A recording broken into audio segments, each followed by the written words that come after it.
Hello students, आज की video में हम चैप्टर नंबर 4 डिटर्मिनेंट्स के अंदर मिसलेनियस एक्सरसाइज को स्टार्ट करने वाले हैं। अब इस चैप्टर की जो मिसलेनियस एग्जांपल्स थी वो मैं आपको लास्ट वीडियोस में सॉल्व करवा चुका हूं। अब जैसा कि मैंने आपको हमेशा बताया कि मिसलेनियस एक्सरसाइज या मिसलेनियस एग्जांपल्स किसी भी चैप्टर की हों वो एग्ज़ाम पॉइंट ऑफ व्यू से सबसे ज़्यादा इम्पॉर्टेंट होती हैं। तो इसलिए आपने आज की जो हमारी वीडियो है इसको भी बहुत ध्यान से समझना है, और अगर आपके बेसिक्स अच्छे से क्लियर हैं इस चैप्टर के तो आपको आज की वीडियो में भी कोई भी प्रॉब्लम नहीं आएगी। तो एक अच्छे मन से, एक पॉजिटिव मन से आज की वीडियो को शुरू करते हैं। सो अब देखो, फर्स्ट क्वेश्चन में हमें क्या पूछा गया है। Prove that the following determinant x sign theta cos theta minus sine theta minus x one cos theta one x is independent of theta.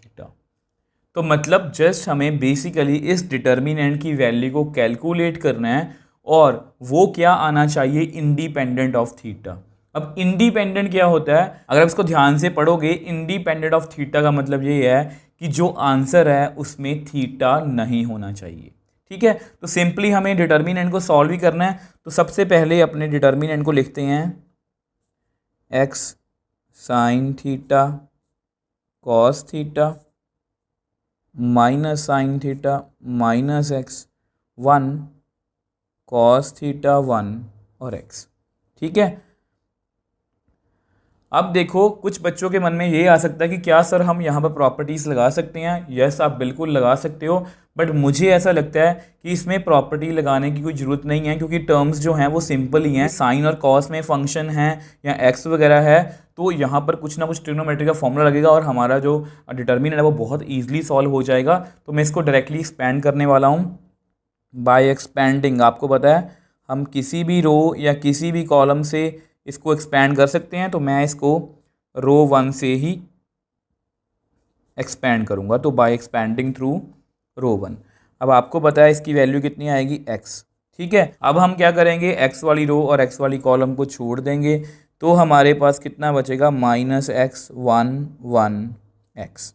ठीक है, अब इसके बाद आपको पता है यहाँ पर देखो, मैंने आपको हमेशा बताया है प्लस माइनस प्लस, तो यहाँ माइनस आएगा तो माइनस साइन थीटा। अब आप क्या करोगे, साइन थीटा वाली रो को छोड़ दोगे और कॉलम को छोड़ दोगे, तो हमारे पास बचेगा minus sine theta cos theta one और एक्स। अब उसके बाद प्लस कॉस थीटा, तो कॉस थीटा वाली रो और कॉस थीटा वाली कॉलम को हम छोड़ देते हैं, तो हमारे पास कितना बचा, minus sine theta cos theta minus x और वन।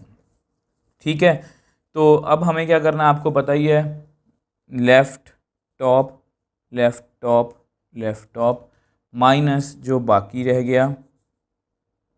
ठीक है, तो इस तरह से करते हैं इसको सॉल्व। तो एक्स, आपको पता है माइनस एक्स को एक्स करिए minus x square, minus one को वन से किया वन, माइनस साइन थीटा, यहाँ पर कितना आएगा, minus x sine theta minus cos theta plus cos theta, तो यहाँ माइनस साइन थीटा और माइनस माइनस एक्स को कॉस थीटा से किया माइनस एक्स कॉस थीटा। ठीक है, थोड़ा सा और सॉल्व करते हैं इसको। तो माइनस को मैंने बाहर निकाल लिया, माइनस एक्स, यहाँ पर आएगा एक्स स्क्वायर प्लस वन। अब इसको मल्टीप्लाई करते हैं, तो minus minus plus x sine square theta minus minus plus sine theta cos theta. अब इसको भी मल्टीप्लाई कर लो, minus sine theta cos theta minus minus plus x cos square theta. अब कुछ टर्म्स कैंसिल आउट हो रही हैं, अच्छी बात है। तो क्योंकि हमें थीटा में आंसर नहीं चाहिए, मतलब मुझे मेरे आंसर में थीटा नहीं चाहिए। अब इसको नेक्स्ट पेज पे हम सॉल्व कर लेते हैं। अब देखो, अभी भी हमारे आंसर में थीटा है, तो आपको पता है थोड़ा सा इसको सॉल्व करने की कोशिश करते हैं। अब यहाँ से ना आप एक्स को कॉमन ले लो, तो अंदर कितना आएगा, sign square theta plus cos square theta. और आप सभी को पता है कि sign square theta plus cos square theta कितना होता है, वन। ये हमने ट्रिग्नोमेट्री में पढ़ा है। तो अगर इसकी वैल्यू 1 है तो which implies determinant is equal to minus x square plus 1 plus x into 1।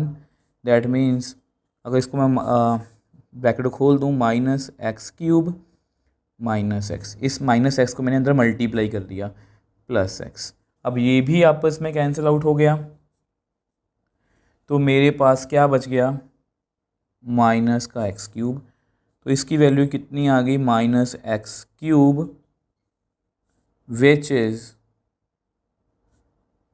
Is independent of theta. तो कितना सिंपल क्वेश्चन था, जस्ट हमें उसको इवैल्यूएट करना था।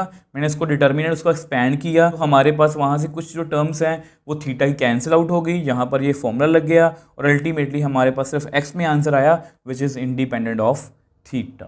सो नेक्स्ट क्वेश्चन की बात करते हैं, question number 2, without expanding the determinant prove that. अब यहाँ पर हमें दो डिटर्मिनेंट्स गिवन है, a square b c, b square c a, c square a b, 1 a square a cube, 1 b square b cube, 1 c square c cube. अब देखो students, ऐसा ही सेम क्वेश्चन हमने लास्ट एग्जाम्पल्स वाली video में किया था, एग्जाम्पल नंबर 34। अब वहाँ पर मैंने आपको बताया था कि ऐसे क्वेश्चंस को सॉल्व करने के दो तरीके हैं, या तो आप इस डिटर्मिनेंट को भी एक्सपेंड कर दो, इसको भी एक्सपेंड कर दो और दोनों का आंसर सेम आ जाएगा, तो आपका जो आंसर है वो प्रूव हो जाएगा। उस एग्जाम्पल की बात कर रहा हूँ मैं। बट मैंने आपको ये भी बताया था कि ऐसे करने से आपका जो क्वेश्चन है वो काफ़ी लेंथी हो सकता है, क्योंकि दो डिटर्मिनेंट्स को सॉल्व करना, उसको एक्सपैंड करना काफ़ी ज़्यादा लेंथी हो जाता है। तो इसलिए वहाँ पर भी मैंने आपको एक बात बताई थी कि मैं इस डिटर्मिनेंट को ही इसमें चेंजेस करने की कोशिश करूँगा ताकि ये इसके राइट हैंड साइड के इक्वल बन पाए। और यहाँ पर उन्होंने साफ साफ मेंशन ही कर दिया कि इसको हमें एक्सपैंड तो करना ही नहीं है, मतलब वो तो हमारी ऑप्शन है ही नहीं है। अगर ये लाइन यहाँ पर ना लिखी होती तो हम इसको भी एक्सपैंड कर सकते हैं, इसको भी, बट एक्सपैंड करना इतना आसान नहीं होता जितना आपको लग रहा है।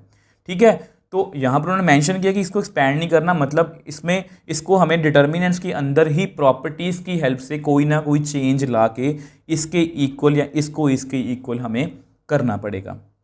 ठीक है, अब देखो इसको हम कैसे करेंगे। सबसे पहले इसकी लेफ्ट हैंड साइड को लिख लेते हैं, लेफ्ट हैंड साइड। ठीक है, तो लेफ्ट हैंड साइड हमारी है a square b c, b square c a, c square a b. तो ये आपकी लेफ्ट हैंड साइड है। तो मैं इस डिटर्मिनेंट को बिना एक्सपैंड किए इसके इक्वल प्रूव करना चाहता हूँ। तो सबसे पहले मैं अपनी मैपिंग के पास जाऊँगा और मेरी मैपिंग कहती है कि सबसे पहले सिमेट्री देखेंगे। तो पहली ऑप्शन कौन सी है, one with all elements are same in all rows और columns but in alternate positions. यहाँ पर ए है, यहाँ पर नहीं है, यहाँ पर बी सी है, यहाँ पर कहीं पर भी नहीं है, तो मतलब ये फर्स्ट टाइप तो नहीं है। उसके बाद हमारे पास दो ऑप्शंस हैं, trying to take out common factor from row और कॉलम। अगर मैं यहाँ से ए कॉमन भी लूँगा, ए स्क्वायर, यहाँ से ए कॉमन नहीं आ सकता, यहाँ से पूरे से बी नहीं आ सकता, यहाँ पूरे से सी नहीं आ सकता, ना ही हम कॉलम वाइज निकाल सकते हैं। तो मतलब अभी तक हमारे पास इससे भी बात नहीं बन रही। अब इसके बाद ट्राइंग टू ऐड और सब्ट्रैक्ट एनी रो और कॉलम बाय यूजिंग प्रॉपर्टी 6 और ट्राई टू मेक जीरोस और सिमेट्री। अब जीरो तो नहीं मैं बनाऊंगा क्योंकि मुझे पता है कि मुझे एक डिटर्मिनेंट को डिटर्मिनेंट के इक्वल ही रखना है, तो मैं जीरो तो नहीं बनाऊंगा, सिमेट्री बनाने की कोशिश करूंगा। अब सिमेट्री यहाँ पर बन सकती है। अब देखो फिर से अपनी बात रिपीट कर रहा हूँ, चाहता तो मैं बता सकता हूँ कि बच्चों इसके बाद ऐसा कर दो, बट मैं आपको हमेशा एक वे देना चाहता हूँ। अब यहाँ पर सिमेट्री कैसे है, ध्यान से देखो, ए है, यहाँ पर ए है, यहाँ पर ए नहीं है, बी यहाँ बी नहीं है, सी यहाँ पर सी नहीं है। तो अगर हम थर्ड मतलब कि जो हमारी कॉलम है, मतलब यहाँ पर अगर ए आ जाए, यहाँ पर बी आ जाए और यहाँ पर अगर सी आ जाए तो ये सेम बन जाएंगे, ए बी सी, और उसको मैं कॉमन बाहर निकाल लूँगा, तो हमारी यहाँ से बात बन सकती है। और दूसरा हिंट आपका यहाँ पर है, यहाँ पर जो टर्म्स हैं वो हैं ए square b square c square, a cube B cube C cube. अब यहाँ पर ए क्यूब में कोई भी टर्म नहीं है, तो अगर मैं किसी भी रो को, मतलब अगर मैं फर्स्ट रो को ए से मल्टीप्लाई करूँगा तो मुझे ए क्यूब भी मिलेगा। तो मेरे पास टोटल दो हिंट्स हैं और दोनों हिंट्स मुझे यहाँ पर मतलब कि बोल के बता रहे हैं कि यस मुझे आप जो कर रहे हो बिल्कुल सही कर रहे हो। तो मैं यहाँ पर लिखने लगा हूँ multiply and divide a with row 1, b with row 2, c with row 3। अब जो मैंने यहाँ पर स्टेप लिखा है ना, अब इससे कुछ बच्चों को प्रॉब्लम हो सकती है। वो मुझे बोलेंगे सर हमने ऐसा पहले तो कभी स्टेप नहीं किया। सर हम मोस्टली तो यही स्टेप्स करते हैं, AR1 BR2 CR3, हमने कभी भी डिवाइड तो नहीं किया। अब डिवाइड क्यों करना है? अब देखो, हम जब भी ऐसे स्टेप्स करते हैं तो हम कुछ इस तरह से करते थे, रो 2 माइनस AR1, मतलब उसको मैंने उसके कॉफिशिएंट इक्वेट करके उसको माइनस किया था ताकि वहाँ पर ज़ीरो वगैरह बन पाए कुछ ना कुछ। अब यहाँ पर क्योंकि हम एक पूरी रो को सीधा ए से मल्टीप्लाई कर रहे हैं तो मुझे उसको बैलेंस करने के लिए ए से डिवाइड भी करना पड़ेगा, तो इसलिए मैंने ये स्टेप्स लिखे हैं, मतलब ये स्टेप्स लिखे हैं। ठीक है, अब ऐसा करते हैं, उसको नेक्स्ट पेज पे हम अच्छे से समझ लेते हैं। अब देखो, जैसा कि मैंने आपको बताया कि मैं रो 1 को ए से मल्टीप्लाई कर रहा हूँ, साथ में डिवाइड भी करना पड़ेगा। तो देखो, अगर इसको मैं ए से मल्टीप्लाई करूँ कितना आएगा, ए क्यूब ABC। इसको बी से करना, यहाँ बी ए स्क्वायर आएगा। ठीक है, यहाँ पर बी स्क्वायर बी क्यूब, यहाँ पर कितना आएगा ABC। ठीक है, बी से मल्टीप्लाई किया, इसको करो सी स्क्वायर सी क्यूब ABC। अब मैंने मल्टीप्लाई तो कर दिया, अब उसको बैलेंस करने के लिए 1/a से मल्टीप्लाई कर दिया, 1/b से और 1/c से। तो ये जो 1/abc है ये जस्ट बैलेंस करने के लिए है। आप चेक भी कर सकते हो, यहाँ से a कॉमन निकालो, a गया, b कॉमन निकालो, b गया, c कॉमन निकालो, c गया, मतलब मैंने बिल्कुल सही लिखा है। अब इसका सबसे बड़ा फ़ायदा क्या है कि ये कॉमन फैक्टर आ गया, taking out common factor ABC from column 3। तो मैं कॉलम 3 से कॉमन फैक्टर को बाहर लिख सकता हूँ। तो ABC, यहाँ पर पहले से भी ABC है, तो मेरे पास कितना बच गया, a square a cube 1, b square b cube 1, c square c cube 1। बहुत अच्छी बात है, इससे क्या हो गया, ये जो हमारा बाहर एक्स्ट्रा टर्म आ रही थी वो भी कैंसिल आउट होगी, क्योंकि बेसिकली मुझे एक डिटर्मिनेंट में ही आंसर देना है। अब देखो हमारा आंसर आ गया। क्या ये एग्जैक्ट राइट हैंड साइड से मैच हो रहा है? नहीं, हमारी जो राइट हैंड साइड है वो कुछ ऐसी है। अब कुछ बच्चे सोचेंगे सर सेम तो है, नहीं, यहाँ पर कॉलम्स का डिफरेंस है, और कॉलम्स का डिफरेंस जो है वो डिटर्मिनेंट के अंदर भी जो डिफरेंस है वो क्रिएट कर सकता है। आपको पता है, हमने एक प्रॉपर्टी पढ़ी थी कि हम कोई भी दो रोज़ या कोई भी दो कॉलम्स को आपस में इंटरचेंज जब करते हैं तो माइनस का डिफरेंस आता है। ठीक है, तो अब इसको अपने माइंड में रखना। ठीक है, इस आंसर को अब ऐसा करते हैं, इस a square b square c square को, मतलब यहाँ पर मैं क्या करने वाला हूँ, मैं कॉलम 1 को कॉलम 3 से एक्सचेंज करने वाला हूँ। तो ये एक्सचेंज का साइन है, तो मेरे पास कितना आएगा, 1 1 1 a क्यूब, सेंटर वाइज तो मैं चेंज नहीं कर रहा तो उसको मैं ऐसे लिख रहा हूँ, a square b square c square. तो मैंने एक्सचेंज कर दिया। ठीक है, अब उसके बाद मुझे अभी भी मेरा आंसर मैच नहीं हो रहा। अब ऐसा करते हैं, कॉलम 2 और अब कॉलम 3 को एक्सचेंज कर लेते हैं।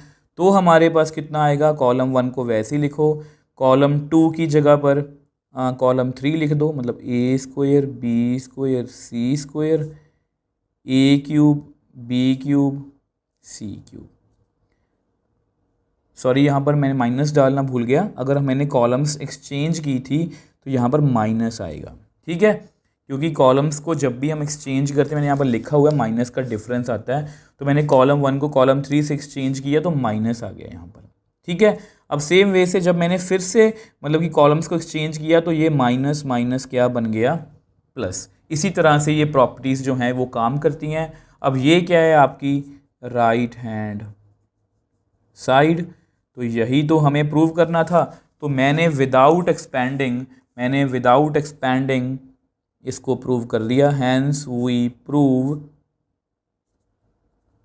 ए square b c, b square c square a b. इसका जो आंसर है मैंने विदाउट एक्सपेंडिंग प्रूव कर दिया, कितना है 1 square a cube, 1 square b cube, 1 square c cube. देखो कितना इजी था। देखो सबसे पहले मुझे हिंट मिला कि यहाँ पर मैंने सिमेट्री देखी कि यहाँ पर ए की कमी है, यहाँ बी यहाँ सी, तो मैंने उसी को मल्टीप्लाई कर दिया, उसको कंपनसेट करने के लिए ए बी सी से डिवाइड भी कर दिया। अब उसको मैंने कॉमन निकाल लिया, अच्छी बात है, 1 1 1 आ गया, हमें राइट हैंड साइड में यही चाहिए था। तो उससे क्या हुआ कि अब कॉलम्स जो हैं वो आपस में इंटरचेंज करनी थी, मैंने किए तो माइनस का साइन आया, फिर से इंटरचेंज की तो माइनस माइनस प्लस बन गया, और अल्टीमेटली हमारे पास हमारा जो आंसर है वो आ गया। सो नेक्स्ट क्वेश्चन थर्ड की बात करते हैं। Cos alpha cos beta cos alpha sign beta minus sign beta cos beta zero, sine alpha cos beta sine alpha sign beta cos alpha. तो मतलब नंबर ऑफ टर्म्स काफ़ी ज़्यादा है, बट बेसिकली अगर इसको ध्यान से देखो तो ये एक 3x3 डिटर्मिनेंट है और उसकी जस्ट हमें वैल्यू ही फाइंड करनी है। और मैं आपको हमेशा यही सजेस्ट करूंगा कि जब भी ऐसा कोई क्वेश्चन आए और उसमें साइन और कॉस दोनों फंक्शंस हों तो उसको आप बिना सोचे समझे एक्सपैंड कर सकते हो। अल्टीमेटली उसमें जाके, क्योंकि हमें इसको इवैल्यूएट ही करना है, अल्टीमेटली उसमें जाके लास्ट में जाके कोई ट्रिग्नोमेट्री का फॉर्मूला ही लगेगा। बट फिर भी अगर आपको लगता है कि नंबर ऑफ टर्म्स ज़्यादा हैं तो क्या सर हम इस पर कोई मैपिंग से कुछ कर सकते हैं, तो मैं आप जस्ट आपकी नॉलेज के लिए बता देता हूँ। तो सबसे पहले हमारे पास होता है one with all elements are same in all rows और columns but in alternate positions. तो यहाँ पर कॉस अल्फा कॉस बीटा है, यहाँ पर नहीं है, यहाँ पर नहीं है, माइनस साइन अल्फा यहाँ पर है और कहीं पर भी नहीं है, तो मतलब जो है ये फर्स्ट कैटेगरी में नहीं फॉल करता। अब उसके बाद हमारे पास दो ऑप्शंस हैं, trying to take out common factor. Cos alpha यहाँ पर नहीं है, मतलब यहाँ से कॉस अल्फा बाहर तो आ सकता है बट यहाँ पर इसको डिवाइड करना पड़ेगा, मतलब यहाँ पर टैन अल्फा बनेगा। सेम वे से यहाँ से साइन अल्फा कॉमन आ सकता है, यहाँ पर फिर कॉट अल्फा बनेगा। तो मैं नहीं चाहता कि मैं साइन और कॉस से टैन और कॉट में जाऊँ, तो मेरा क्वेश्चन थोड़ा सा कॉम्प्लिकेटेड हो जाएगा, तो इसलिए मैं इसको अवॉइड करूँगा। अब उसके बाद ट्राइंग टू ऐड और सब्ट्रैक्ट एनी रोज और columns by using property 6, trying to make zeros और सिमेट्री। अब ज़ीरो, अब देखो अगर इसको मैं ज़ीरो बनाने की कोशिश करूं, ध्यान से देखो, फर्स्ट रो में ना फर्स्ट एलिमेंट ये है आपका, और यहाँ पर कुछ एलिमेंट्स हैं, यहाँ पर है साइन अल्फा कॉस बीटा। तो अगर मुझे इसको ज़ीरो बनाना हो तो मुझे इसको साइन अल्फ़ा से डिवाइड करना पड़ेगा और कॉस अल्फ़ा से मल्टीप्लाई करना पड़ेगा, तब जाके ये सब्ट्रैक्ट करूँगा तो ज़ीरो बनेगा। तो मुझे ऐसा लगता है कि मैं ऐसे स्टेप्स आपको अवॉइड करने को ही कहूँगा कि ऐसे स्टेप्स आप ना करो। जैसा कि मैंने आपको बताया कॉस और साइन दोनों हैं, तो इसको आप एक्सपैंड कर दो। तो सबसे पहले अपने डिटर्मिनेंट को लिखते हैं, कॉस अल्फ़ा कॉस बीटा। बहुत ध्यान से लिखा करो ऐसे क्वेश्चंस, क्योंकि अगर आपसे गलती हो गई एक बार बीटा या अल्फ़ा लिखने में तो आपका पूरा क्वेश्चन रॉन्ग हो सकता है। तो ठीक है, तो यहाँ पर minus sign beta cos beta zero, sine alpha cos beta, sine alpha sine beta cos alpha. अब आपको पता अगर इसको मुझे एक्सपैंड करना है तो हम एक्सपैंड किससे करेंगे, बाय रो वन। तो एक्सपैंडिंग थ्रू रो वन, क्योंकि हम सभी रो वन से ही कंफर्टेबल होते हैं। तो सबसे पहला एलिमेंट कौन सा है, कॉस अल्फ़ा कॉस बीटा। तो कॉस अल्फ़ा कॉस बीटा वाली रो को हम छोड़ देते हैं, तो हमारे पास कितना बचेगा, देखो ध्यान से, हमारे पास सिर्फ यही बचेगा, cos beta sine alpha sine beta zero और कॉस अल्फ़ा। आगे चलते हैं, आगे होता है माइनस, आगे है कॉस अल्फ़ा साइन बीटा। तो अब हम क्या करेंगे, इस वाली रो मतलब ये वाली रो अगर कॉलम को छोड़ेंगे, थोड़ा सा छोटा है तो ध्यान से थोड़ा समझने की कोशिश करना, ठीक है। इसको भी हमने छोड़ना है, तो हमारे पास बचा minus sign beta sine alpha cos beta zero cos alpha. आगे चलते हैं, आगे होता है प्लस, बट यहाँ पर है माइनस साइन अल्फ़ा। तो हमारे पास कितना बच गया, देखो माइनस साइन अल्फ़ा वाली रो और कॉलम को छोड़ देंगे तो हमारे पास कितना बचा, ध्यान से देखो, minus sign beta cos beta, नीचे कितना रह गया, sine alpha cos beta, sine alpha sine beta. ठीक है, तो नंबर ऑफ़ टर्म्स को देख के घबराना नहीं है, ध्यान से देखना, कुछ ना कुछ ज़ीरो बनेगा। तो left top left top left top, minus जो बाकी रह गया, माइनस जो बाकी रह गया, माइनस जो बाकी रह गया, ज़ीरो इसलिए बोल रहा हूँ, यहाँ पर ज़ीरो बनेगा, यहाँ पर ज़ीरो बनेगा, तो नंबर ऑफ़ टर्म्स ऑब्वियसली थोड़ी सी कम होंगी यहाँ पर। कॉस अल्फ़ा कॉस बीटा, इससे करेंगे तो cos alpha cos beta minus zero, zero and something zero, minus cos alpha sine beta, इससे करेंगे तो minus cos alpha sine beta, ध्यान से देखो, cos alpha minus sign beta minus cos alpha sine beta minus zero, minus sine alpha, इसको इससे करेंगे तो कितना आएगा, minus sine alpha sine square beta. ठीक है, यहाँ पर साइन और sine square beta minus sine alpha cos और कॉस कॉस स्क्वायर बीटा। ठीक है, अब यहाँ पर देखो, इसको मल्टीप्लाई करेंगे तो कितना आएगा, cos square alpha cos square beta minus minus minus plus, यहाँ पर कितना आएगा, cos square alpha sine square beta. ये हो गया। अब इसको करते हैं, अब ध्यान से देखो, इसको मल्टीप्लाई कर दो, अंदर कितना आएगा, plus sine square alpha sine square beta, इसको मैंने किया minus minus plus, sine square alpha sine square beta minus minus plus sine square alpha cos square beta. थोड़ा सा पार्टीशन कर देता हूँ। ठीक है, तो ये कुछ इस तरह से। अब देखो, अब मुझे अपना आंसर दिख रहा है क्योंकि मुझे पता है यहाँ पर ट्रिग्नोमेट्री का फॉर्मूला यूज़ होगा। तो कॉस स्क्वायर अल्फ़ा वाली टर्म्स को मैं इनमें से ऐसा करता हूँ, कॉस स्क्वायर अल्फ़ा को कॉमन ले लेता हूँ, तो मेरे पास कितना आएगा, cos square beta plus sine square beta. यहाँ से मैं साइन स्क्वायर को कॉमन ले लेता हूँ, साइन स्क्वायर अल्फ़ा, तो अंदर कितना आएगा, sine square beta plus cos square beta. अब हमारा आंसर आ चुका है, ये 1 होता है, ये भी 1 आएगा, आगे जाके भी 1 आएगा। अब उसको हम नेक्स्ट पेज पे डिस्कस कर लेते हैं। अब देखो, हम यहाँ पर थे और आपको पता है sign square theta plus cos square theta कितना होता है, 1। तो यहाँ पर आप फॉर्मूला लगा दो, cos square alpha cos square beta plus sine square beta 1, sine square alpha sine square beta plus cos square beta 1, तो कितना आ गया, cos square alpha plus sine square alpha, और ये भी अगेन इसी फॉर्मूले से कितना आएगा, 1। तो विच एम्प्लाइज, हमने जो डिटर्मिनेंट स्टार्टिंग में लिया था उसका आंसर कितना आ गया, 1। और जैसा कि मैंने आपको बोला था कि जब भी साइन और कॉस में कुछ फंक्शंस आए तो उसको एक्सपैंड कर दो, तो मैंने एक्सपैंड किया, अल्टीमेटली कुछ टर्म्स जो हैं उनको मल्टीप्लाई करके मेरे पास कुछ ऐसा आंसर आ गया। यहाँ पर मैंने फॉर्मूला लगाया, यहाँ पर मैंने फॉर्मूला लगा लिया, और अल्टीमेटली हमारे पास हमारा जो आंसर है वो आ गया। सो नेक्स्ट क्वेश्चन 4th की बात करते हैं। अब इस क्वेश्चन को करवाने से पहले ही बता दूं कि ये जो क्वेश्चन है ये काफ़ी अच्छा क्वेश्चन है। देखो, अभी तक हमने जितने भी मिसलेनियस में क्वेश्चंस किए हैं सब बेसिक थे, हमें डिटर्मिनेंट को ही फाइंड करना था, जस्ट थोड़ा सा उनका पूछने का ढंग बदल गया या उसमें नंबर ऑफ टर्म्स जो हैं वो कुछ ट्रिग्नोमेट्रिक फंक्शंस आ गए, बट अल्टीमेटली अगर आपके बेसिक्स क्लियर हैं तो आपको कोई भी दिक्कत नहीं आएगी। अब सेम वैसा ही इस क्वेश्चन में है, if a b c are real numbers, कुछ कोई बड़ी बात नहीं है कि ए बी सी 3 कोई रियल नंबर्स हैं, and determinant is equal to b plus C plus A plus b, c plus A plus b plus c, a plus b plus C plus a is equal to 0। इसकी value 0 given है।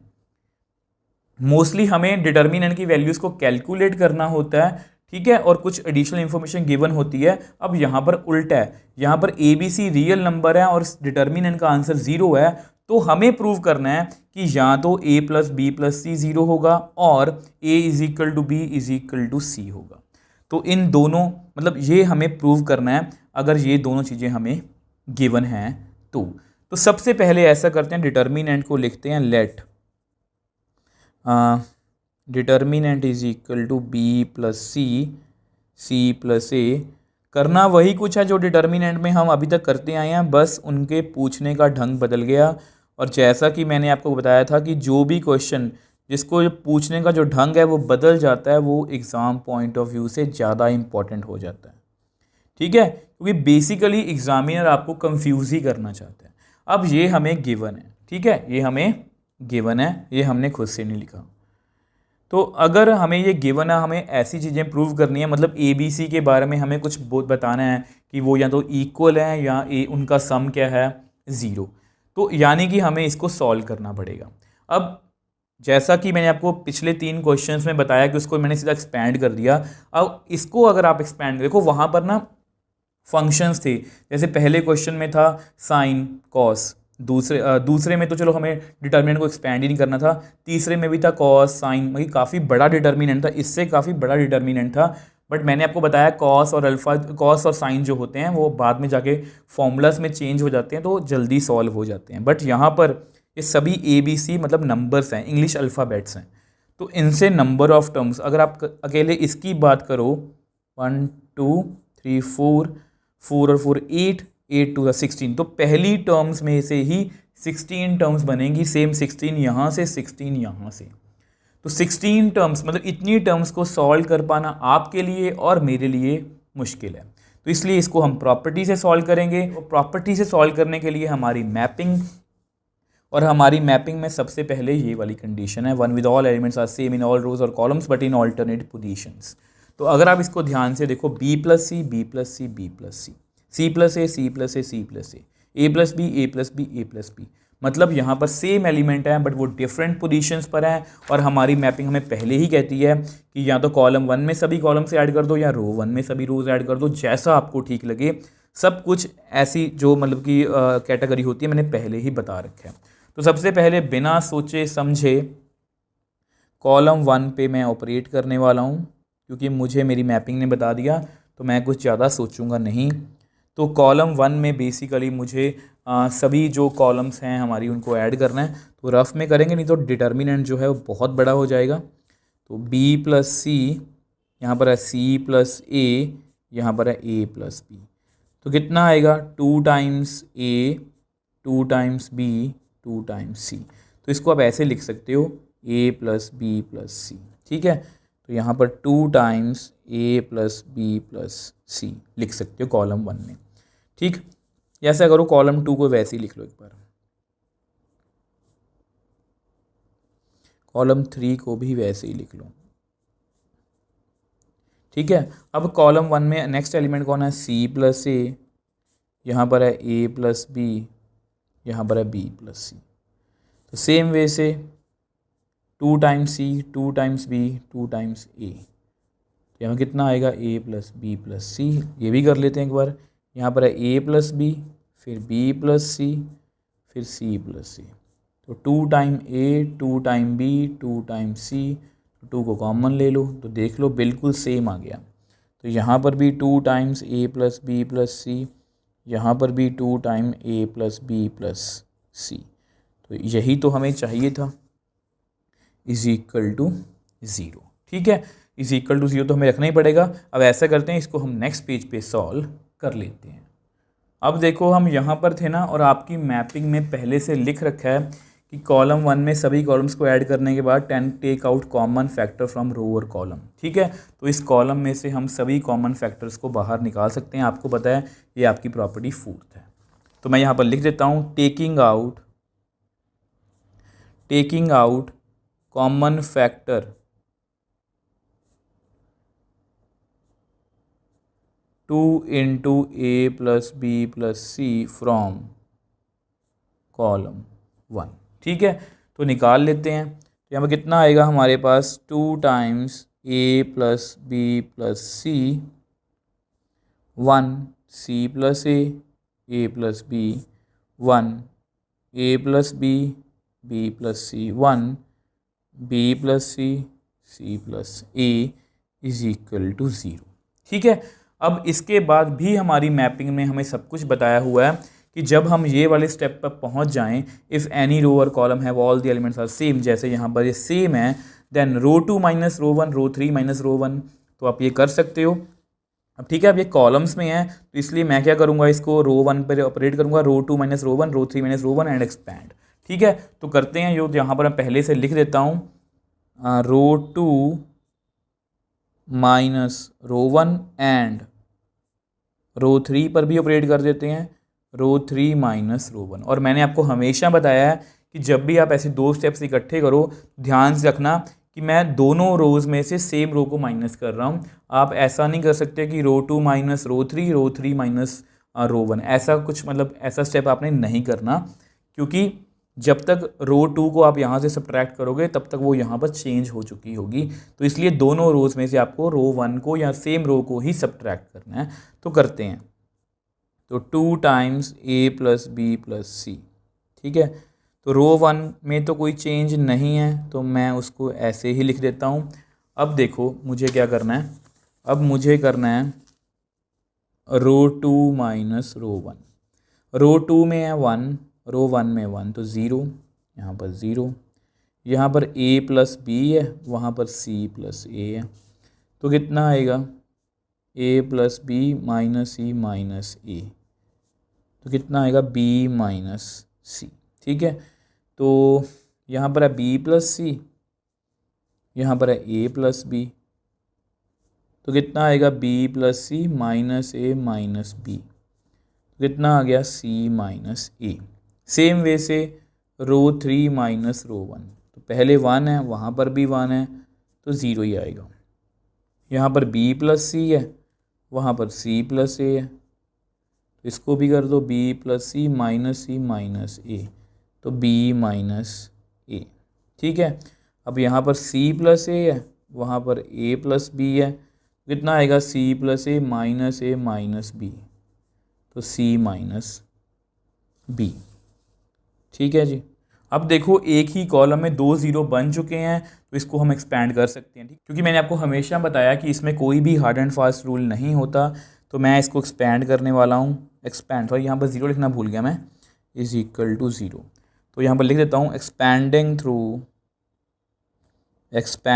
Through रो 1, तो मैं इसको रो 1 से expand करने वाला हूँ। तो करते हैं, तो which implies 2 times a plus b plus c, यहाँ बड़ी ब्रैकेट डाल लेते हैं। ठीक है, तो कहाँ से स्टार्ट करेंगे, 1 से, तो 1 वाली रो और 1 वाली कॉलम को हम छोड़ देते हैं, तो हमारे पास कितना बचेगा, b minus c, b minus a, c minus a, c minus b।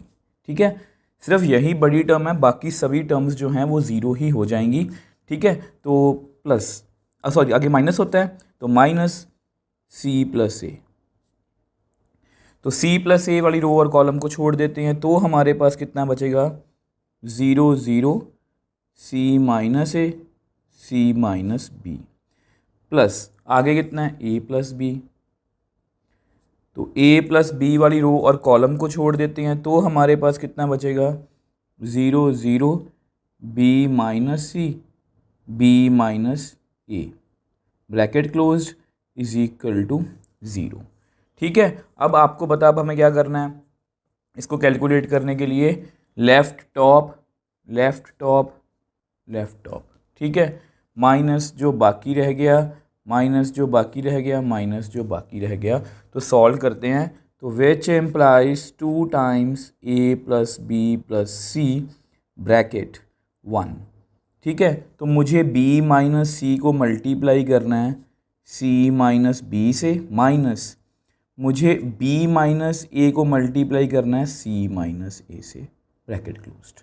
अब यहाँ पर माइनस c प्लस ए, तो 0 into something 0 minus 0 into something 0, ये 0 ही आएगा, मुझे पहले से पता था। तो a plus b 0 into something 0 minus 0 into something 0, बड़ी bracket close, is equal to 0। तो थोड़ा सा इसको सॉल्व करते हैं, 2 times a plus b plus c. अब देखो इसको सॉल्व करते करते ना मुझे एक बात याद आई है, चलो मैं वो आपको आगे जाके बताता हूँ। ठीक है, तो इसको मल्टीप्लाई करते हैं b c minus b square minus c square plus b c. तो इसको मैंने मल्टीप्लाई कर दिया माइनस, अब यहाँ प्लीज़ ब्रैकेट जरूर डालना क्योंकि माइनस है बाहर, तो नहीं तो फिर गलत हो सकता है आपका। बी सी, बी को माइनस ए से किया माइनस ए बी, माइनस ए को सी से किया माइनस ए सी, माइनस ए को प्लस माइनस ए से किया प्लस ए स्क्वायर। ठीक है, तो ये हमारा ख़त्म हो गया। अब ये कितना आएगा, c plus a into zero कितना आएगा, ज़ीरो माइनस ज़ीरो प्लस ये कितना आएगा, zero bracket close is equal to zero. तो ये तो हमारी टर्म्स जो है वो ख़त्म ही हो गई हैं। तो थोड़ा सा इसको अच्छे तरीके से लिख लेते हैं। तो देखो हमारे पास कितना बचा, minus b square minus c square, b c two b c, इस माइनस को अंदर ले जाओ, minus b c plus a b, minus को माइनस से किया minus plus a b, minus को यहाँ से किया तो प्लस ए सी, यहाँ पर minus a square bracket close, ये सब खत्म ही है, इज इक्वल टू ज़ीरो। ठीक है, अब जो मुझे आपको बात बतानी है, जो मुझे अभी भी याद आई है, शायद आपको भी याद आ सकती है, ऐसा करते हैं उसको मैं आपको नेक्स्ट पेज पे बता देता हूँ। अब देखो हम यहाँ पर थे, थोड़ा सा इसको और सॉल्व करते हैं। तो a plus b plus c, इसको ढंग से लिखते हैं, minus a square minus b square minus c square. Square वाली टर्म्स को मैंने पहले लिख लिया, तो पहले ए बी लिख लो। अब देखो two b c minus b c plus A c is equal to zero. अब मैं आपको वो बात बताता हूँ जो मुझे क्वेश्चन को करवाते कराते याद आई है। देखो अगर आपने डिटर्मिनेंट्स मेरे से पढ़ा है ना, तो जो आपकी इसी एक्सरसाइज की मिसलेनियस एग्जाम्पल नंबर 30 है वो कुछ ऐसी ही थी। मैं आपको याद करवाना चाहता हूँ, यहाँ मैंने रफ में लिख रखा है। उसमें क्या था कि if a b c are positive and unequal, ये जो पार्ट था गिवन था, तो मैं प्रूव करना था कि इस डिटर्मिनेंट की वैल्यू कितनी थी, नेगेटिव। ठीक है, तो यहाँ पर आपको याद होगा कि हमारे पास डिटर्मिनेंट को सॉल्व करके हमने कुछ ऐसा आंसर बनाया था। अगर आपको वो एग्ज़ाम्पल मतलब कि याद नहीं है तो प्लीज़ आप वो एग्ज़ाम्पल जाके देखो, क्योंकि वो क्वेश्चन जो है वो बिल्कुल इस तरह से ही है, मतलब ऐसा ही वहाँ पर, ऐसी ही वहाँ पर भी सिचुएशन थी।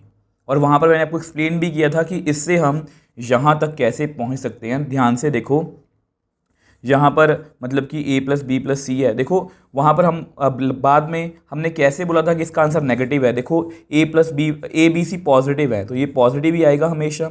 ठीक है, और ये एक स्क्वायर है, ये एक स्क्वायर है, ये एक स्क्वायर है, और तीनों स्क्वायर का सम जो पॉजिटिव नंबर है उनका सम भी क्या आएगा, पॉजिटिव आएगा। और यहाँ पर नेगेटिव है, इसलिए इसका आंसर कितना आएगा, नेगेटिव। जब आप ये जाके वीडियो देखोगे तब आपको क्लियर होगा कि मैं आपको क्या कहना चाह रहा हूँ। अब सेम सिचुएशन यहाँ पर है। अब देखो ये मैंने इसलिए बताया आपको क्योंकि अगर आपने ये एग्जांपल देख रखी है ना, तो आपको यहाँ से समझ आ जाएगा कि अब हम क्या करने वाले हैं एक्चुअल में। ठीक है, बट फिर भी मैं आपको बताने की कोशिश करता हूँ। देखो हमारे जो क्वेश्चन में ये वाला जो क्वेश्चन है, हमें ये प्रूव करना है कि या तो a plus b plus c zero है या ये तीनों इक्वल हैं। तो ये सिचुएशन है। अब देखो हमारे पास दो नंबर्स हैं, बेसिकली टू को छोड़ दो आप, ये दो नंबर्स हैं, इनकी प्रोडक्ट कितनी है, इनकी प्रोडक्ट कितनी है, ज़ीरो। अब ये तभी पॉसिबल होता है या तो ये फर्स्ट नंबर ज़ीरो हो या सेकंड, यानी कि इसको हम ऐसे लिखते हैं, either first is equal to zero और second is equal to zero. तो यानी कि अगर इसको मुझे सॉल्व करना हो, देखो कुछ बच्चे इसको भी मल्टीप्लाई करने लगते हैं, हमें मल्टीप्लाई नहीं करना, क्योंकि हम क्या लिखेंगे, ईदर। अब फर्स्ट टर्म कौन सी है, a plus b plus c, either this zero. तो हमारा एक आंसर तो आ चुका है, अब हमें ये प्रूव करना है। तो हमारा जो ध्यान है वो यहाँ पर होना चाहिए कि इसको हम कैसे प्रूव करेंगे। ठीक है, अब देखो इसको हम कैसे प्रूव करेंगे तीनों। अब इसको प्रूव करने के लिए ये जो स्टेटमेंट है, जब second is equal to zero आएगी तो हमारे पास कुछ ऐसा आना चाहिए। अगर a minus b is equal to zero हो तो कितना आंसर आएगा, a is equal to b. अगर b minus c is equal to zero हो तो कितना आंसर आएगा, b is equal to c. अगर c minus a is equal to zero हो तो कितना आंसर आएगा, c is equal to a। मतलब तीनों नंबर्स आपस में इक्वल हैं।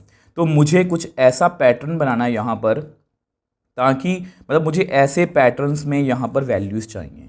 तो उस पैटर्न को बनाने के लिए भी मैं आपको बता देता हूँ, मैंने आपको एग्जांपल में बताया था। यहाँ पर ए स्क्वायर ऐसा करो, इसको पहले माइनस को कॉमन ले लो, आप पहले माइनस को कॉमन ले लो। तो अगर आप इस माइनस को कॉमन लोगे तो बाहर माइनस आएगा, ए प्लस बी प्लस सी। यही फ़ायदा होता है जब आप एग्जाम्पल्स और एक्सरसाइज के क्वेश्चंस को अच्छे से करते हो। अगर आपने वो एग्जाम्पल की, आप यहाँ पर खुद ही समझ जाओगे, आपको पता कि अगला स्टेप हमारा क्या होगा। तो अब कितना आएगा, a square plus b square plus c square, ये आएगा माइनस में, ये भी माइनस में, ये भी माइनस में, इज इक्वल टू 0। ठीक है, अब देखो आपको पता है कि मुझे इसको कुछ नहीं करना, यहाँ पर मुझे ऐसा पैटर्न चाहिए, अगर कुछ ऐसी टर्म्स आ जाएं। ठीक है, तो ऐसा पैटर्न लाने के लिए देखो ध्यान से, यहाँ पर ए स्क्वायर है, बी स्क्वायर है, माइनस ए बी है। अगर यहाँ पर मैं 2 किसी तरह से ला पाऊँ तो ये एक आइडेंटिटी बन जाएगी ए माइनस बी का होल स्क्वायर। सेम वे से बी स्क्वायर है, सी स्क्वायर है, माइनस बी सी है। सेम वे से सी स्क्वायर है, ए स्क्वायर है, माइनस ए सी है। तो अगर मैं 2 ला पाऊँ तो ये भी आइडेंटिटी बन जाएगी, ये भी आइडेंटिटी बन जाएगी, ए माइनस सी या सी माइनस ए, जो मर्जी बोल लो आप। ठीक है, अब वो आइडेंटिटी लाने के लिए यहाँ पर ए स्क्वायर 2 बार आया, बी स्क्वायर 2 बार आया, सी स्क्वायर 2 बार आया ना, तो यानी कि अगर इसको मैं 2 से मल्टीप्लाई कर दूँ तो मेरी जो प्रॉब्लम का सल्यूशन है वो आ सकता है। यहाँ पर 2 भी आ जाएगा, यहाँ पर भी 2 आ जाएगा, और मेरा जो क्वेश्चन है वो सॉल्व हो सकता है। तो करते हैं। तो देखो मैं क्या करने वाला हूँ, यहाँ पर -2, तो मैं इसको 1/2 से पहले मल्टीप्लाई करने वाला हूँ। ठीक है, 1/2 से मल्टीप्लाई कर देते हैं और उसके बाद 2 से मल्टीप्लाई कर देते हैं। तो a square b square c square minus a b minus b c minus a c is equal to 0। तो मैंने इस पूरी टर्म को 2 से मल्टीप्लाई भी कर दिया, आपके सामने है। ठीक है, और 2 से डिवाइड भी कर दिया। ठीक है, अब इससे हमें फ़ायदा क्या होगा, पहली बात तो ये 2 और 2 आपस में कैंसिल आउट हो गया, अच्छी बात है। तो यहाँ पर हमारे पास कितना आ गया, minus of a plus b plus c. अब इसको लिख लो आप, a square plus a square b square plus b square, just आपके लिए कर रहा हूँ, आप इस स्टेप को स्किप भी कर सकते हो। -2ab minus 2bc minus 2ac is equal to 0, which implies minus of a plus b plus c. अब यहाँ पर आप ऐसा करो, a square b square 2ab, a square plus b square minus 2ab को आप इकट्ठा लिख लो बाद में, प्लस अब उसके बाद B square c square minus 2bc, इसको इकट्ठा लिख लो, तो कितना आएगा, B square plus c square minus 2bc। ठीक है, जस्ट आपको दिखाने के लिए। अब लास्ट में ए स्क्वायर रह गया, सी स्क्वायर रह गया, माइनस 2ac। मैंने आपको रीज़न भी देने की कोशिश की है कि आपको पता हो कि हम कोई भी जो स्टेप कर रहे हैं वो क्यों कर रहे हैं। ठीक है, अब आप सभी को पता है कि आइडेंटिटी होती है x माइनस वाई का whole square is equal to x square plus y square minus 2xy। तो ये मैंने आइडेंटिटी भी लगा दी यहाँ पर। तो यहाँ पर अगर आइडेंटिटी लगाएंगे तो हमारे पास कितना आएगा, minus of a plus b plus c, यहाँ आएगा a माइनस बी का whole square, b minus c का whole square, a minus c का whole square is equal to 0। ठीक है, अब हम वही सिचुएशन में आ गए हैं कि दो नंबर्स की प्रोडक्ट 0 है। ठीक है, दो नंबर्स की प्रोडक्ट क्या है, 0, विच एम्प्लाइज, दो नंबर्स की प्रोडक्ट अगर 0 है, which implies either minus of a plus b plus c is equal to 0 और a माइनस बी का square plus b minus c का square plus a minus c का स्क्वायर इज इक्वल टू 0 है।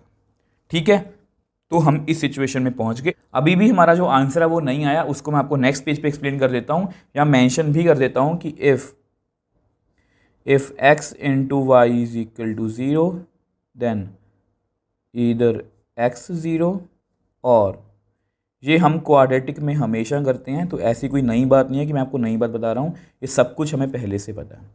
तो हम यहाँ पर पहुँच गए हैं। अब इससे आगे हम कैसे जाएंगे, कैसे प्रूव करेंगे, वो मैं आपको नेक्स्ट पेज पे बता देता हूँ।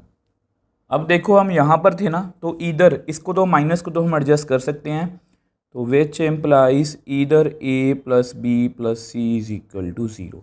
ये माइनस उधर जाके ख़त्म हो गया। अब इसकी बात करते हैं। अब इसको मैं पहले समझाने की कोशिश करता हूँ। देखो ये स्क्वायर है, ए माइनस बी क्या है, स्क्वायर है, और स्क्वायर हमेशा क्या होता है, पॉजिटिव। ये क्या है, स्क्वायर पॉजिटिव। ये क्या है, स्क्वायर पॉजिटिव। और अगर तीन पॉजिटिव नंबर्स को मैं ऐड करूंगा तो मेरे पास आंसर जो है वो कभी भी 0 नहीं आ सकता। देखो तीन पॉजिटिव नंबर्स को आप ऐड करके कभी भी 0 नहीं ला सकते। ये सिर्फ तभी पॉसिबल है, ये सिर्फ तभी पॉसिबल है। देखो स्क्वायर है, एक पॉजिटिव नंबर आ सकता है, इसकी वैल्यू में पॉजिटिव आएगी, बट इसका आंसर अगर 0 आ रहा है, देखो पॉजिटिव नंबर्स का सम कभी भी 0 नहीं आ सकता।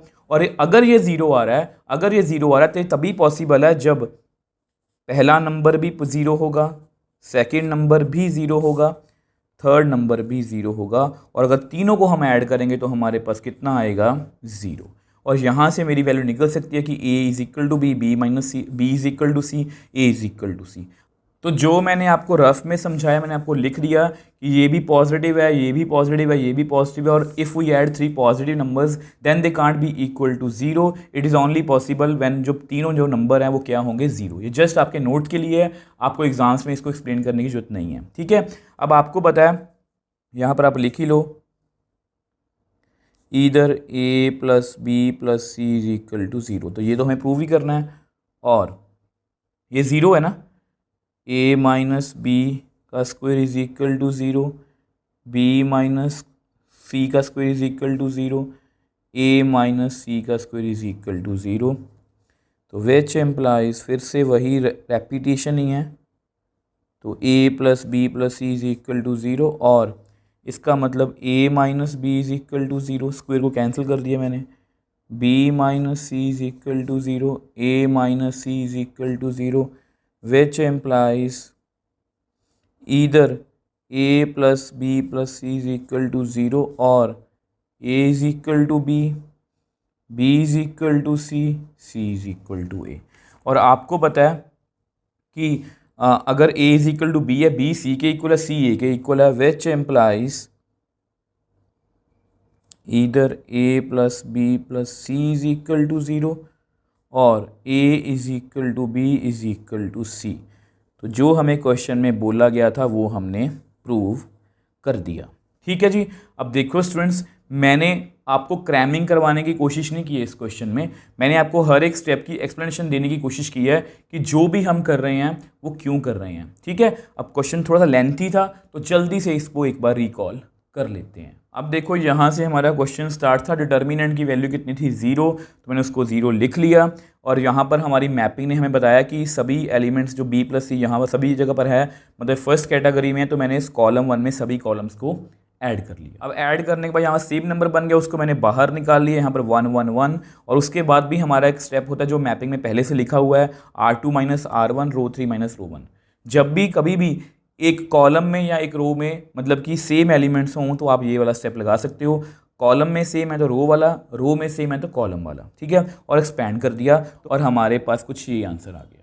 अब उसके बाद हम यहाँ पर आके फंस गए थे। अब इसके बाद मैंने जो ये वाला स्टेप किया, मैंने आपको एक्सप्लेन किया कि क्यों किया। देखो दो नंबर्स की प्रोडक्ट 0 है, या तो ये 0 है या ये, ठीक है। तो मैंने क्या किया, इससे तो हमारा जो आंसर है वो आ रहा था। अब इसको यहाँ पर हमें ये प्रूव करना था कि a is equal to b is equal to c, और ये तभी पॉसिबल था अगर हम ये सिचुएशन में आ पाएँ, ठीक है। तो मैंने वही किया। इसका मुझे दिख रहा था कि यहाँ पर स्क्वायर बन रहे हैं, तो मैंने उसको 2 से मल्टीप्लाई डिवाइड किया, आइडेंटिटी बन गई और हमारे पास ये सिचुएशन आ गई। अब उसके बाद मैंने आपको यहाँ पर भी एक्सप्लेन किया कि तीनों पॉजिटिव नंबर का सम कभी भी 0 नहीं हो सकता। ये सिर्फ तभी 0 हो सकता है अगर तीनों नंबर क्या होंगे, 0। मैंने 0 के इक्वल रखा, तो यहाँ से अल्टीमेटली हमारे पास हमारा आंसर आ गया। सो नेक्स्ट क्वेश्चन 5th की बात करते हैं। Solve the equation x plus a x x x x plus a x x x x plus a is equal to 0 where a not equal to 0। अब ये क्या है, एडिशनल इन्फॉर्मेशन, ये question में हमें जरूर काम आएगी। इसको यूज़ में जब लेना होगा तब मैं आपको इसको एक्सप्लेन कर दूंगा। अब देखो यहाँ पर डिटर्मिनेंट का क्वेश्चन है, इज इक्वल टू 0 दिया हुआ है, बट पूछने का ढंग बदल गया कि सॉल्व द इक्वेशन।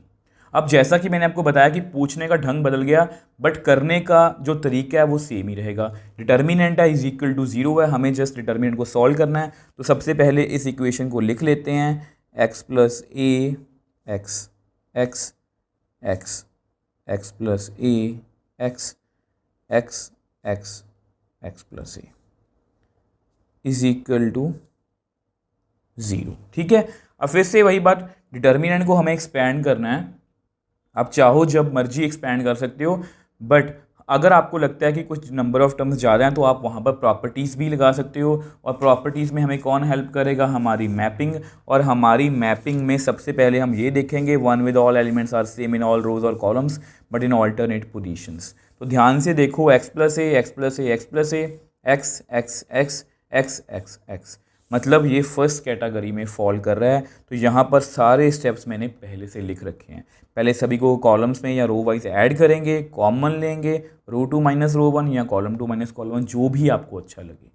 ठीक है, तो यानी कि यहाँ पर मेरी मैपिंग ने मुझे बताया कि आप यहाँ पर एक ऑपरेशन लगा सकते हो, कौन सा, C1 plus C2 plus C3। ठीक है, तो मैं ये वाला ऑपरेशन लगाने जा रहा हूँ। तो देखो हमारे पास कितना आएगा, विच एम्प्लाइज, अब आपको पता ही है कि हमें C1 plus C2 plus C3 करना है। C1 में है x प्लस ए, C2 में x x, तो कितना आएगा 3x प्लस ए। सेम वे से यहाँ पर x है, यहाँ पर x प्लस ए, यहाँ पर x, तो कितना आएगा 3x प्लस ए। सेम वे से यहाँ पर x फिर x प्लस ए, तो कितना आएगा 3x प्लस ए। तो हमारी कॉलम 1 जो है वो बिल्कुल सेम है, डिसाइड होगी पहले से ही, 3x plus a 3x plus a 3x plus a, x x plus a x x x x plus a. ठीक है, जब हमें पहले से स्टेप्स जो है वो पता रहते हैं ना, तो हमारा कॉन्फिडेंस जो है वो और भी ज़्यादा इंक्रीज़ हो जाता है। अब आपको पता है सेम नंबर्स, मतलब सभी सारी कॉलम में सेम नंबर आ रहे हैं, तो taking out common factor 3x plus A from column 1। आपको पता है, आपकी प्रॉपर्टी कहती है कि मैं किसी भी रो या किसी भी कॉलम में से कॉमन फैक्टर को बाहर लिख सकता हूँ। तो इससे क्या होगा, यहाँ 1 1 1 x plus a x x x x plus a. ठीक है, उतनी ही हमें कम कैलकुलेशन करनी पड़ेगी, जो भी हम एफर्ट्स यहाँ पर कर रहे हैं उतनी ही कम कैलकुलेशन हमें डिटर्मिनेंट में करनी पड़ेगी। अब आपको पता है, फिर से हमारी मैपिंग में हमारे पास यहाँ पहले से ही है, इफ़ एनी रो कॉलम है ऑल एलिमेंट्स आर सेम, तो हम ये वाले 2 ऑपरेशन लगा सकते हैं। अब आपको पता है ये कॉलम में है तो हमें रो वाइज ये ऑपरेशन लगाने पड़ेंगे, तो मैं लगा देता हूँ। तो यहाँ पर हम कौन सी ऑपरेशन लगाएंगे, रो 2 पे ऑपरेट करेंगे, रो 2 माइनस रो 1, एंड रो 3 पे रो 3 माइनस रो 1।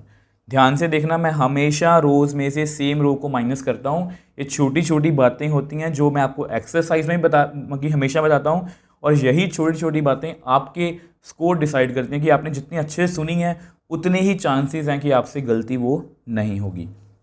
तो करते हैं, तो 3x प्लस ए, अब रो 1 में तो मुझे कोई चेंज नहीं करना, तो उसको तो वैसे ही लिख लो।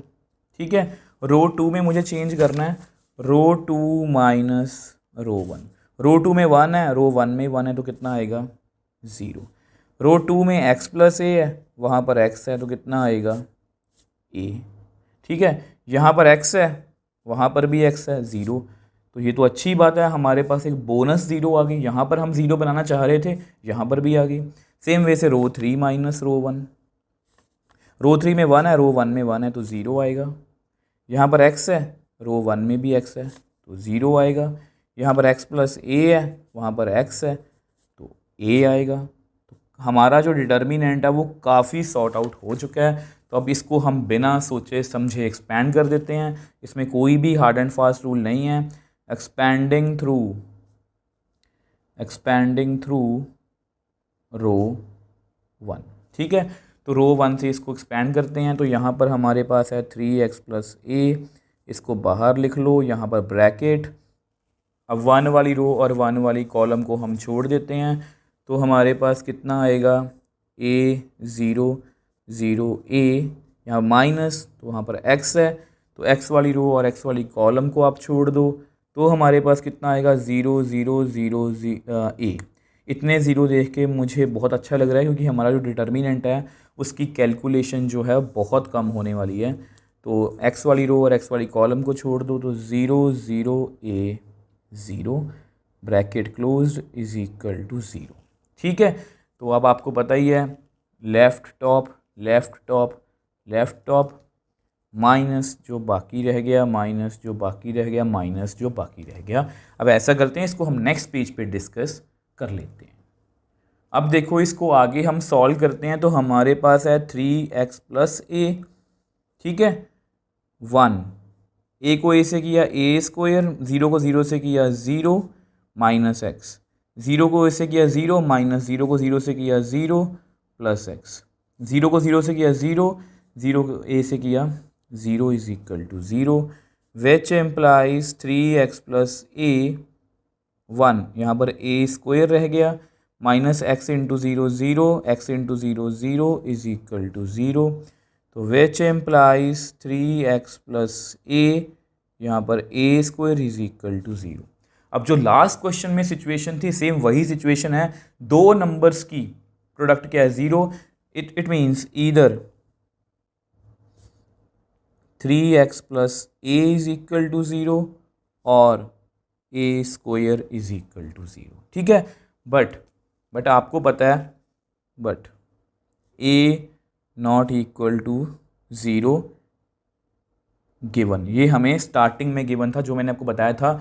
जब ये इन्फॉर्मेशन यूज़फुल होगी तब मैं आपको बताऊंगा, यानी कि ये वाली सिचुएशन तो नहीं हो सकती। और अगर दो नंबर्स की प्रोडक्ट में वो 0 है, ये वाली सिचुएशन कभी नहीं हो सकती। यहाँ पर आप लिख भी सकते हो, which implies a square can't be equal to 0। और अगर ये नंबर 0 नहीं हो सकता, which implies surely 3x plus a कितना होगा 0, which implies 3x is equal to minus a, which implies x is equal to minus a by 3। और ये जो हमारा आंसर है ये बिल्कुल एक्यूरेट है। देखो, क्वेश्चन में कुछ भी मुश्किल नहीं था, इज इक्वल टू 0 रखा था, तो मैंने वहाँ पर प्रॉपर्टीज़ लगाई। प्रॉपर्टी ने मुझे बताया कि इस पर मैं कॉलम 1 में सभी कॉलम्स को ऐड कर सकता हूँ, कॉमन निकाला, सभी 1 1 1 आ गए, रो 2 minus row 1, row 3 minus row 1। ये हमारा पेट स्टेप है, मतलब इसको हम याद ही रखते हैं। 2 0 बन गए तो उसको मैंने एक्सपैंड कर दिया और अल्टीमेटली यहाँ पर पहुँचे। दो नंबर्स की मल्टीप्लाई 0 है, मतलब ये 0 है, यहाँ ये वाला, तो ये 0 नहीं हो सकता, ये गिवन है, इसलिए ये 0 पक्का होगा। तो यहाँ से हमारा जो आंसर है वो आ गया। देखो स्टूडेंट्स, अब हमने 5 क्वेश्चंस कर लिए हैं। आप मेरे को बताओ कि इसमें आपको क्या मुश्किल लगा। जस्ट आपके बेसिक्स जो हैं वो आपके अच्छे से क्लियर होने चाहिए, आपकी प्रैक्टिस अच्छे से होनी चाहिए, तो आपको किसी भी क्वेश्चन में कोई भी दिक्कत नहीं आएगी।